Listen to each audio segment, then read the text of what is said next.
এই পৃথিবীতে প্রথম নাফরমানি আল্লাহর জমিনের মধ্যে নারীকে নিয়ে। কাকে নিয়ে? মানুষের প্রথম নাফরমানি নারীকে নিয়ে, নারীকে নিয়ে।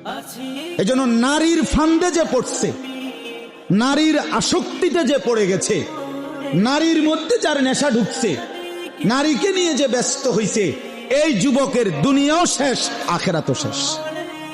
তোর শরীরও শেষ, যৌবনও শেষ, রাতও শেষ, হাতও শেষ, দেহও শেষ, যৌবনের ক্ষমতাও শেষ, আখেরাতও শেষ।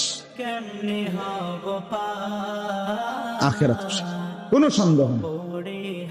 যে সন্তান, যেই যুবক সারা রাত উলঙ্গ ছবি দেখে, নর্তকীর নাচ দেখে, জেনা ব্যভিচারের দৃশ্য দেখে, যেখানেই নারী সেখানে পিছনে ঘোরে, ভিন কোনো মেয়ের সাথে প্রেমে পড়ে, নারী ছাড়া তার জীবনে স্বপ্ন সাধনা বলতে আর কিছু নাই। এই লক্ষ লক্ষ কিশোর তরুণের, যুবকের, ইয়াং উঠতি বয়সের ছেলেদের হাতে বড় মোবাইলের একটাই কারণ নারী।